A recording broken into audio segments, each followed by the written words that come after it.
Hi guys, Andreas here for Learn Fusion and Compositing.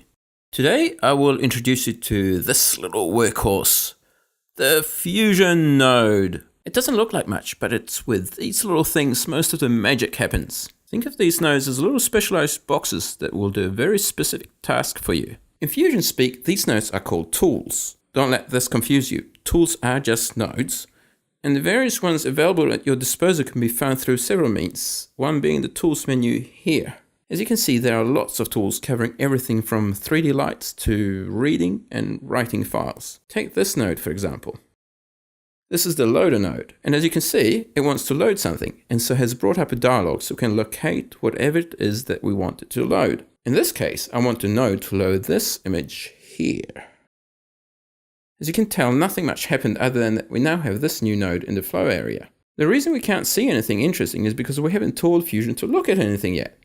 We can tell Fusion to look at a node by ensuring it is selected and hitting 1 on the keyboard.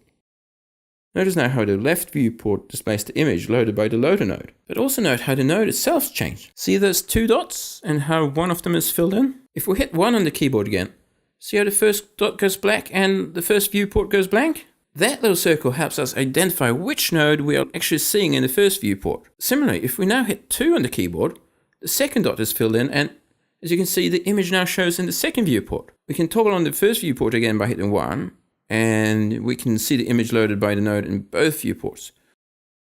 Let's now add another node. This time we'll add it by using a very helpful dialog, the Add Tools window. To get to this window, hold down the Control key followed by the spacebar. In this window, we can use the mouse to look for the node we want, or we can simply type part of the name until it's found, then hit Enter to pick it. I want to blur the image, so I'm going to type blur.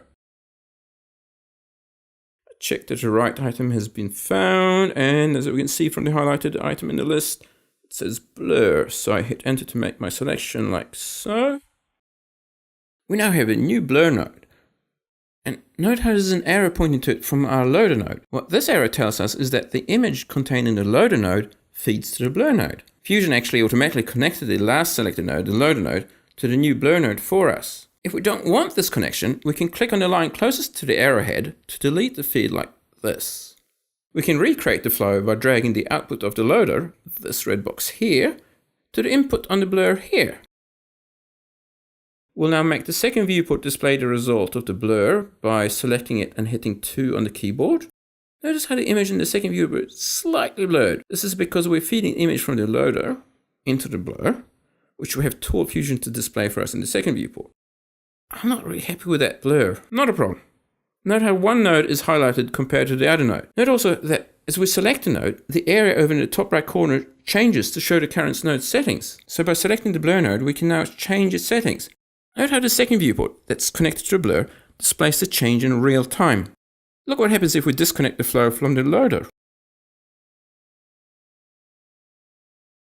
The viewport for the blur node has nothing to work with, so the image goes blank. If we reconnect the blur, the image is restored.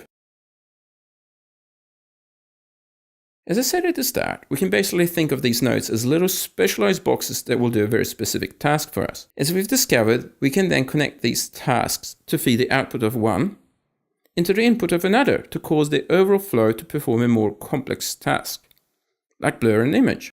Until next time, keep practicing and experimenting with what we've covered. See ya!